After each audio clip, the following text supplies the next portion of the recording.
forget that evening when I think that was May 25, 2015. I was watching TV in my room, and then there was an advertisement in that show that said that it's a breast cancer awareness month and we have to check our breast from time to time. So I tried checking my breast. No, I was just in my bed. So biglang I found out that there's a lump in the left side of my breast. So I was actually afraid and parang surprised that, oh my God, it's true. This might be a cancer. No? So, and then I called up my daughter who's a doctor, and she said na, Ma, I think we have to call my tita, yung tita niya, no? My sister was also a doctor, and the brother is the husband of my sister is also a breast cancer surgeon. So that was already 10 o'clock in the evening. They went to the house, they checked on my lump, and they think it is. But of course, you really have to have a biopsy first. So the following day, we went to the hospital, we had the labs, we had the check. So it was really very immediate. My reaction was very immediate. So we had that lab test, the mammogram, the digital mammogram, and they really had the strong suspicion that it's a breast cancer, no? So, but it has to really be biopsied pa. So when I had that operation, the following day again, so that was the second day from the night I discovered it, and they took out some portion of my breast, and it took 2 weeks. So that 2 weeks was really the scariest of my life, no? And then after the 2 weeks, my family came to the house. The guard said my entire family is there. I was surprised why. So they said they're just bringing Dunkin' Donuts for me because it was my favorite. So, and then when they came to the house, I felt something's wrong. So, and then my sister really told me na, Ate, the results came out already, and you're a stage 2A breast cancer patient now. So we really have to schedule your operation. So I felt cold. I felt that cold water. So I was stunned. I couldn't cry. No. So I remember that feeling. In fact, I don't want to remember that feeling. But whenever there's someone asking me what happened, when did they discover it, I can still feel again that pain that I felt. Okay, so that was 2015, and it's all 2021 now. So it's almost 6 years after that time I discovered it. That was March 2018. I had a mammogram and I had an ultrasound, and then they told me to look for a surgeon or an oncosurgeon to check because there's a tumor and it's highly suspicious that it's malignant. So after getting the results, I went to a doctor and she interpreted it, and she said I needed a biopsy. So I had the biopsy. After a week or two, I got the results, and then I went to her. I was all alone in this. From the check-up to the consultation to the biopsy, and then I went back to the doctor, and then she told me that it's confirmed I have breast cancer. So that was in March 2018. I initially thought it was a death sentence because every time I would hear the word cancer, people get scared. So I also got scared. I was thinking, am I dying? When will I die? Will I survive this? So that's my initial thought. And then immediately after, I thought of my son because I'm a solo parent. I thought of my son. I said, I don't want him to be an orphan. So I have to do all the treatment, all the things that I should do for me to survive. So immediately during that consultation, I asked the doctor to give me options on what I should do for treatment. So she gave me 3 options. One is to have a lumpectomy, to just remove the tumor from my breast. Number 2 is to remove my breast, that was my left breast. And number 3, to have it removed, to have a mastectomy. She asked me if I wanted a reconstruction. So instead of, so she gave me 3 options, but I told her, Doc, I want both breasts removed. I don't want a hassle of having only one breast. So my doctor said, okay, so you want both breasts removed for your well-being. That's what he said. I had the surgery. I had the bilateral mastectomy in April of 2018. And then by June, I started, or May, after a month, I started with the chemotherapy. So I had, it's stage 1, and I had 4 cycles of chemo.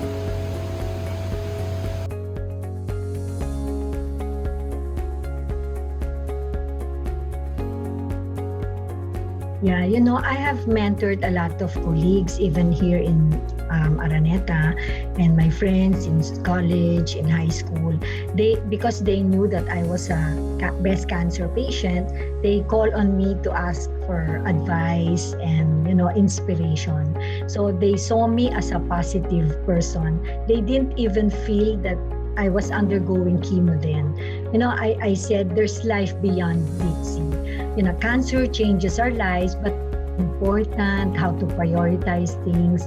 You learn not to waste your time. Parang every day is important because it's a new day. And that you tell people that you always say, hi, oh, I love you, thank you. Parang you appreciate everything when you discover that you have that big C, no? And I always tell them to stay positive. I didn't want to feel that I had cancer. I had my wig. I had 2 wigs prepared for me, no? Nagpagawa akong wig. And so that people will not feel that I lost my hair. So, and when I look at myself in the mirror, I don't feel sad na I lost my hair. So just stay positive. Take it as a wake-up call and pray. Stay healthy, because attitude towards life is everything. And remember, don't blame yourself for having that C, no? Don't blame it on yung iba, kasi they blame it on themselves. No? I was not careful, I did not live healthy, We should enjoy life. We look for things that we enjoy, and like say a family, our children. Always find time for the things that make you feel happy and alive, okay? So, what cancer cannot do is, cancer is so limited. It cannot cripple love, it cannot shatter hope, it cannot erode faith, and it cannot eat away your peace in yourself, in mind and body. It cannot destroy your confidence. So always stay positive. And it doesn't kill, it cannot forever kill friendship. You have to get support of friends and family, and it cannot shout out memories. So always make memories with your loved ones. And lastly, it cannot silence courage. So stay positive, have that faith in God. Okay, you cannot also reduce eternal life. You know that everybody's going there anyway. So just be prepared, just be happy, enjoy life. And do not remember, cancer does not quench the spirit. So always stay positive. Yun lang lagi. And my colleagues can always attest to that. In Araneta, they always say, Lorna, I didn't even feel that you were undergoing chemo because pumapasok ka pa rin, and nakawig nga ako, so hindi naman ako nakascarf. So they didn't even feel that I was undergoing chemo. So I want all of these people undergoing that stage ng buhay ko to think positive, and ayusin yun. Magpawig din kayo para hindi nyo masyado ma-feel that nandun ka sa stage ngayon. And you will come out stronger. Don't worry. Don't worry. Life is beautiful. Okay? In this time of pandemic, people are scared. Not only women who have tumors or everyone. Everyone's scared to go to the hospital because everyone's scared that they might have COVID-19 when they go to the hospital. Initially, I was really scared because I'm supposed to go to the doctor every 3 months. So there was a time during the first lockdown, I really did not go to my doctor. But then, we have to go.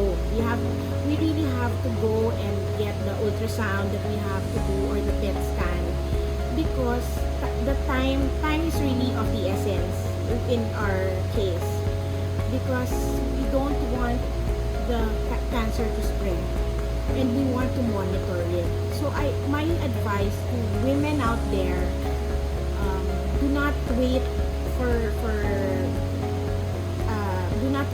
do not prolong, but you have to go to a doctor, you have to go to the hospital if you need to have your breast checked, please go to the hospital. You can talk to your doctors. Some doctors have online teleconsult, so you can also do that.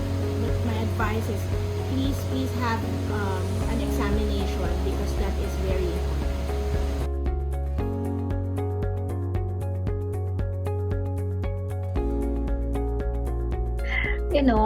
Yun nga, in fact, that advertisement last May 2015 was really saying, you, as often as you can, you check your breast, okay?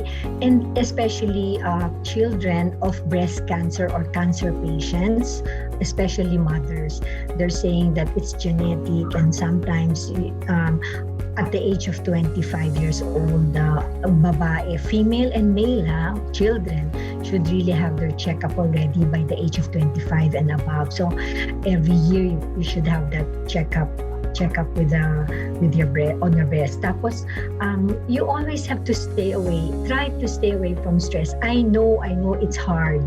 Buhay natin is full of stress in the house, sa office, in school, but you have to always stay positive. Okay? Yan lang ang lagi kong advice.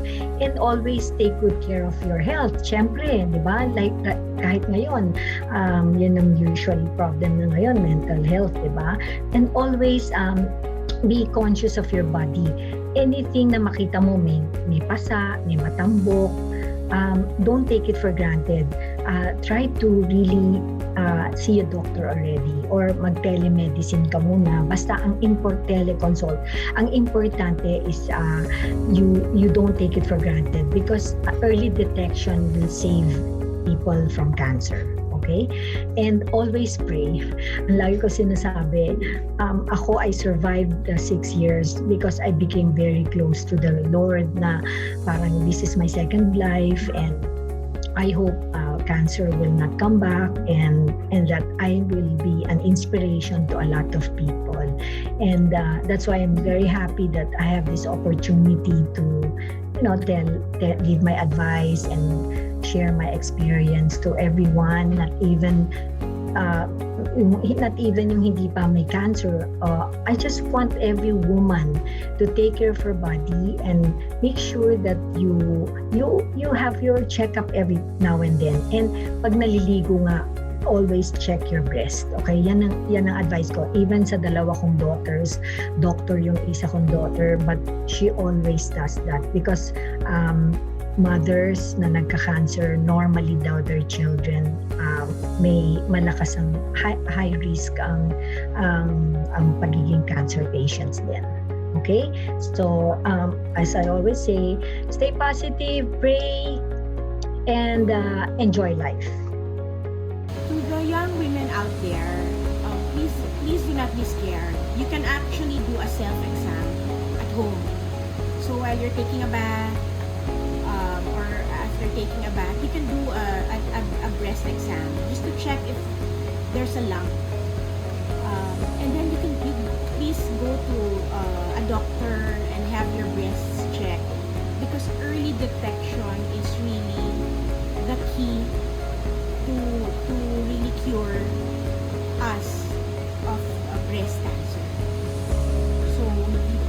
be scared, don't be afraid. For women who are 40 years old and above, you can have your mammogram. It's really not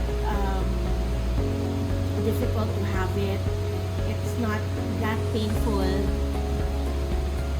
But a little sacrifice of your time to do the mammogram and the ultrasound will help you save your life.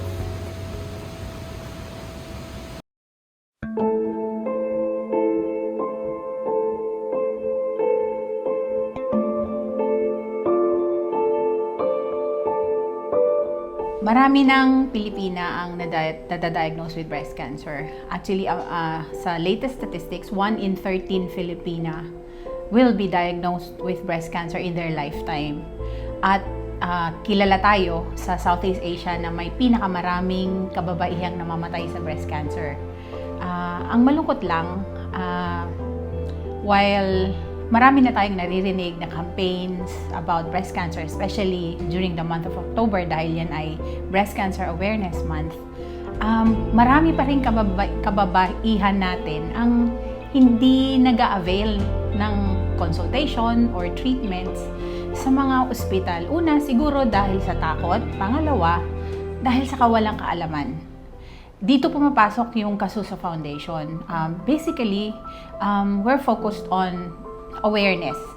We wanted to educate women as well as yung mga local government health units about breast cancer and breast health. Ito pong foundation ay tinatag ni Dr. Boy Florentino Doble and Miss Perla Imperial upang makatulong po sa mga pangyayari na kung saan marami pong pasyente sila na dito sa ospital na kung saan ay kinakailangang nasusubaybayan at nakakabalik sa mga tama nilang pamamaraan ng paggamutan, kaya lang hindi na po sila bumabalik. Kaya napapansin nila yung mga pasyenteng pinapayuhan nilang bumalik ay bumalik man sila ng makalipas na mga panahon ay malala na po yung kanilang sitwasyon. Gusto nating maiparating sa mga kababaihan na among all cancers, breast cancer sana ang pinakamadaling ma-detect kasi yung bukol, siya mismong makakakapa.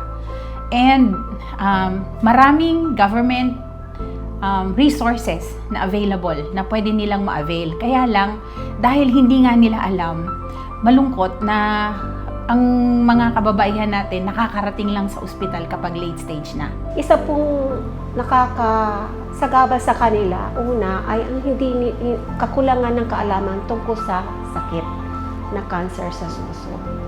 Habang hindi po ito nagpapaliwanag sa kanila sa umpisa, nagkakaroon na hihirapan po silang magkaroon ng desisyon kung ano ang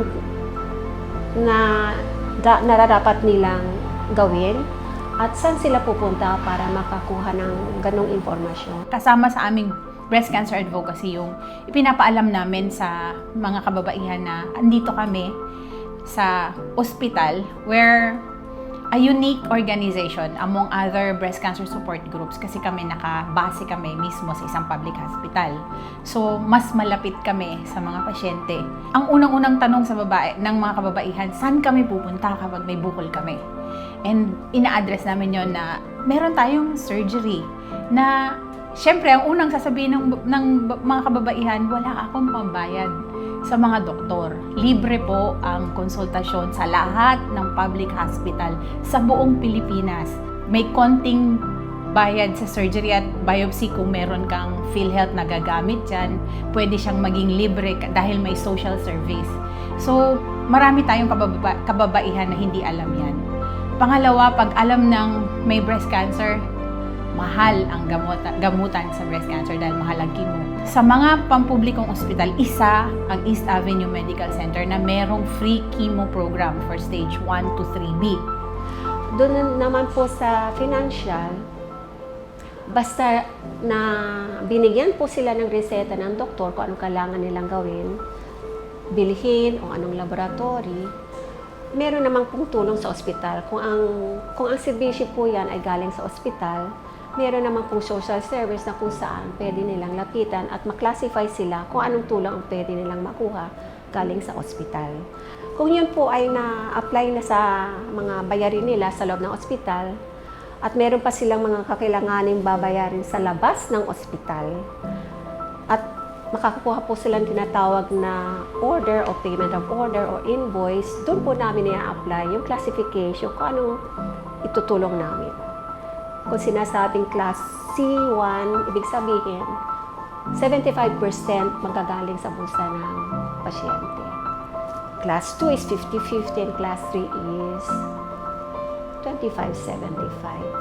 So, ganun din. Kung ano pong out-of-pocket cost na natapos na magmula sa social service, sa PCSO, tsaka lingap, doon na po kami papasok. Kung ano pa yung natitirang kailangan nilang bayaran, yun na po ang aming pagtutulungan. Good morning, I'm Lizette F. Lim. I'm the treasurer or Ingat Yaman ng Foundation. Andito ako ngayon dahil ako mismo naintindihan ko ang dinadaanan ng babaeng nagkaroon ng breast cancer. Dahil ako din ay dumaan sa ganyan. Isa akong survivor. Dito sa East Avenue Hospital, una akong nagpamammogram at dito din na-discover na meron akong breast cancer. Dito nag-umpisa ang aking paglalakbay tungo sa paglaban sa cancer. Ang hangarin namin sa foundation ay iparating sa mga kababaihan na huwag silang matakot. Huwag silang matakot na lumaban at labanan ang cancer.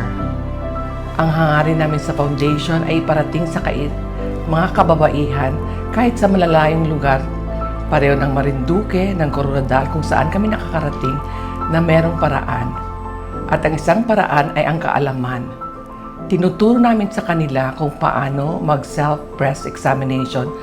Sa ganoong paraan, pag na-discover nilang meron silang cancer, matutulungan namin sila dahil nandito kami para tumulong sa kanila.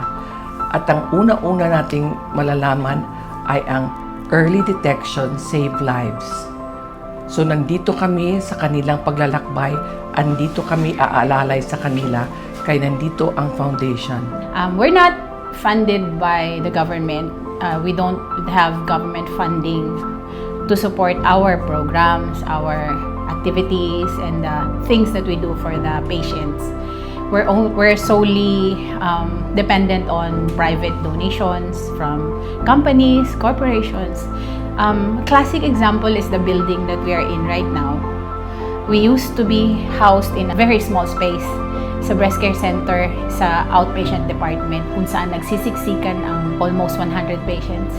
That need prompted Manila Peninsula to help us raise funds for the building of this facility kung saan meron na tayong sapat na espasyo para malayang makapag-chemo ang ating mga pasyente ng komportable. Isa ding naging malaking tulong sa amin yung mga partnerships namin with sponsors who give support for their maintenance medicines like tamoxifen, which is araw-araw nilang iinumin for 10 years. Para sa isang aling nena na nagbebenta lang ng gulay sa palengke, mahal ang 27 pesos na gamot na iinumin nila araw-araw. And while it is sponsored sometimes by DOH, it's not always available.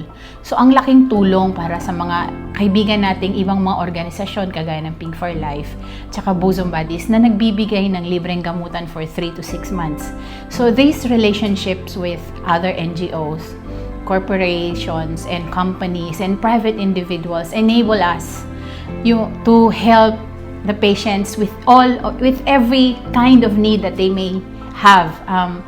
Isa ring kinatutuwa ng mga pasyente namin, it's a relief from the journey that they have with cancer is yung mga events na ginagawa namin with our partners. Yung isang araw man lang makalimutan nila na may cancer sila, nagagawa nilang kumanta, sumayaw, makigulo sa mga kaibigang artista na dinadala ng isa sa ating Board of Trustees na si OG Diaz. Malaking bagay yun. Nakakagaan ng loob na kikita nila na hindi sila isolated sa isang maliit na parte lang ng isang public hospital na may mga taong nakakapansin sa kanila. Ang laking bagay na nabibigyan mo sila ng pagkakataong masabi kung anong laman ng puso nila, marinig, at makita ng community through yung mga avenues na pinoprovide namin sa kanila. Sa mga gusto naman po mag-volunteer para sa Kasuso Foundation, kahit po wala kayo sa Maynila, pwede po kayong mag-message po sa Facebook na gusto niyo po mag-volunteer kasi kailangan po namin ng mga taong tulad ninyo na kung saan tutulong sa mga pasyente na mga galing sa lugar malapit sa inyo. Yun naman pong gustong tumulong. Hindi lang yung sinasabi natin na gusto nilang magpakain, magpa-party, magpa-zumba. Pero yung tinatawag na financial kasi ang tulong na binibigay ninyo ay makakatiyak po kayo na nakakarating ang tamang tulong sa pasyente. Isa po sa pinanghahawakan po namin ay ang aming tinatawag na legal credentials. Kami po ay SEC registered. Kami rin po ay BIR tax exempt organization. So, ibig sabihin, kami po ay pwedeng magbigay ng donate certificate sa sino mang pong magdodonate ng 5,000 pataas. Ito po ay pwede niyong gamitin as a tax exempt sa inyong income tax return. Hindi po lahat ng NGO na sabihin natin alam ko lang sa breast cancer support group ay merong ganitong credentials. Kami rin po ay kasali po sa tinatawag na accredited po ng tinatawag ng Philippine National Certification for NGO at kasapi rin po kami ng DSWD. Ito yung mga ginagawa namin dito sa foundation and we hope na